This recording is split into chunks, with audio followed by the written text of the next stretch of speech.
Indonesia sangat marah terhadap memburuknya situasi di Gaza, terutama situasi kemanusiaan. Kita terus ikuti secara dekat perkembangan di Gaza, dan posisi Indonesia sangat jelas dan tegas, mengutuk keras serangan acak terhadap masyarakat sipil dan fasilitas sipil di Gaza.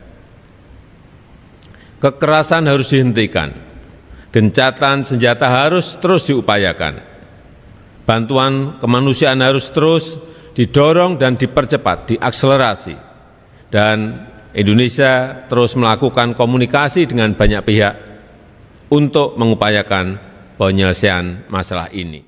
Jika Israel invasi Rafah dalam bulan Ramadan, Rusia siap berpartisipasi dengan tentara Indonesia dalam menjaga keamanan di perbatasan Rafah dan mengecam tindakan yang dilakukan Israel terhadap warga Palestina yang tidak berdosa.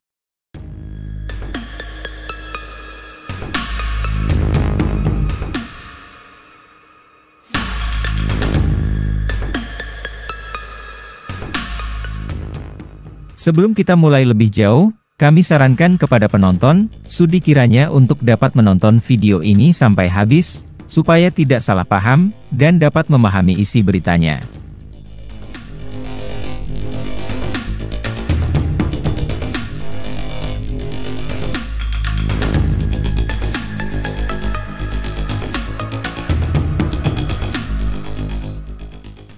Seperti dilansir dari laman berita resmi BBC News, jika Israel memutuskan untuk melakukan invasi ke Rafah selama bulan Ramadan, ini akan menjadi tindakan yang sangat provokatif. Bulan Ramadan adalah bulan suci bagi umat Islam, dan invasi semacam itu pasti akan memicu kemarahan dan protes dari komunitas internasional. Rusia, sebagai salah satu pemain utama di panggung internasional, telah menyatakan kesiapannya untuk berpartisipasi bersama tentara Indonesia dalam menjaga keamanan di perbatasan Rafah. Ini adalah langkah yang menunjukkan solidaritas Rusia dengan negara-negara Muslim dan komitmen mereka untuk menjaga perdamaian dan stabilitas di kawasan tersebut. Tentara Indonesia, yang dikenal dengan profesionalisme dan dedikasinya, juga siap untuk berkontribusi dalam upaya ini. Mereka telah menunjukkan kemampuan mereka dalam operasi penjagaan perdamaian sebelumnya dan tanpa ragu akan menjadi kekuatan yang berharga dalam menjaga keamanan di perbatasan Rafah. Tindakan Israel terhadap warga Palestina yang tidak berdosa telah menarik kecaman dari banyak negara. Kekerasan terhadap warga sipil, terutama selama bulan suci Ramadan, adalah sesuatu yang tidak dapat diterima oleh komunitas internasional.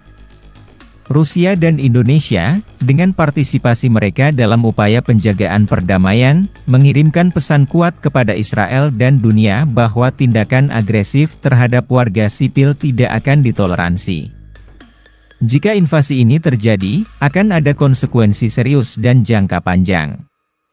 Ini tidak hanya akan memperburuk hubungan antara Israel dan Palestina, tetapi juga dapat memicu konflik lebih lanjut di kawasan tersebut. Rusia dan Indonesia, dengan keterlibatan mereka, menunjukkan bahwa mereka siap untuk berdiri di garis depan dalam melindungi hak-hak warga sipil dan menjaga perdamaian dan stabilitas di kawasan tersebut. Dalam konteks ini, peran Rusia dan Indonesia sangat penting. Mereka tidak hanya berkontribusi terhadap upaya penjagaan perdamaian, tetapi juga berperan dalam menekan Israel untuk menghentikan tindakan agresifnya. Jika Israel melanjutkan invasi ini, mereka akan menghadapi oposisi kuat dari komunitas internasional. Rusia dan Indonesia, dengan keterlibatan mereka, menunjukkan bahwa dunia tidak akan tinggal diam ketika hak-hak warga sipil dilanggar. Dalam situasi ini, penting bagi semua pihak untuk bekerja sama dalam mencari solusi damai. Konflik dan kekerasan hanya akan menimbulkan penderitaan lebih lanjut bagi rakyat Palestina dan memperburuk ketegangan di kawasan tersebut.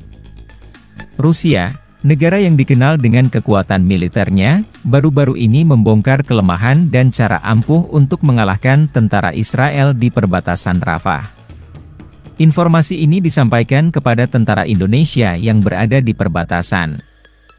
Rusia, yang memiliki hubungan baik dengan Indonesia, berbagi informasi ini sebagai bagian dari upaya mereka untuk memperkuat hubungan bilateral dan mempromosikan perdamaian di kawasan tersebut. Kelemahan pertama yang dibongkar oleh Rusia adalah ketergantungan tentara Israel pada teknologi canggih. Meskipun teknologi ini memberikan keunggulan dalam beberapa aspek, namun juga membuat mereka rentan terhadap serangan cyber. Cara ampuh yang disarankan oleh Rusia adalah dengan melatih tentara Indonesia dalam perang cyber. Dengan kemampuan ini, tentara Indonesia dapat menyerang dan melumpuhkan sistem pertahanan Israel. Kelemahan kedua yang dibongkar oleh Rusia adalah kurangnya pengalaman tentara Israel dalam pertempuran darat. Sebagian besar pertempuran yang mereka lakukan adalah melalui udara atau laut. Cara ampuh yang disarankan oleh Rusia adalah dengan melatih tentara Indonesia dalam taktik pertempuran darat. Dengan kemampuan ini, tentara Indonesia dapat mengalahkan tentara Israel dalam pertempuran darat.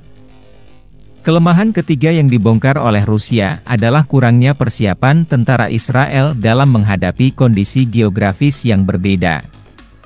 Sebagian besar latihan mereka dilakukan di lingkungan yang mirip dengan Israel. Cara ampuh yang disarankan oleh Rusia adalah dengan melatih tentara Indonesia dalam beradaptasi dengan berbagai kondisi geografis. Dengan kemampuan ini, tentara Indonesia dapat mengalahkan tentara Israel dalam berbagai kondisi. Kelemahan keempat yang dibongkar oleh Rusia adalah kurangnya moral dan semangat juang tentara Israel. Banyak dari mereka yang merasa tidak nyaman dengan konflik yang terjadi. Cara ampuh yang disarankan oleh Rusia adalah dengan memperkuat moral dan semangat juang tentara Indonesia. Dengan semangat juang yang tinggi, tentara Indonesia dapat mengalahkan tentara Israel. Kelemahan kelima yang dibongkar oleh Rusia adalah kurangnya koordinasi antara unit-unit tentara Israel. Banyak operasi yang gagal karena kurangnya komunikasi dan koordinasi. Cara ampuh yang disarankan oleh Rusia adalah dengan memperkuat koordinasi antara unit-unit tentara Indonesia. Dengan koordinasi yang baik, tentara Indonesia dapat mengalahkan tentara Israel. Kelemahan keenam yang dibongkar oleh Rusia adalah kurangnya persiapan tentara Israel dalam menghadapi serangan mendadak. Banyak dari mereka yang terkejut dan tidak siap ketika diserang. Cara ampuh yang disarankan oleh Rusia adalah dengan melatih tentara Indonesia dalam taktik serangan mendadak. Dengan kemampuan ini, tentara Indonesia dapat mengalahkan tentara Israel. Kelemahan ketujuh yang dibongkar oleh Rusia adalah kurangnya persiapan tentara Israel dalam menghadapi serangan kimia dan biologis. Banyak dari mereka yang tidak memiliki perlindungan yang cukup. Cara ampuh yang disarankan oleh Rusia adalah dengan melatih tentara Indonesia dalam taktik pertahanan kimia dan biologis. Dengan kemampuan ini, tentara Indonesia dapat mengalahkan tentara Israel.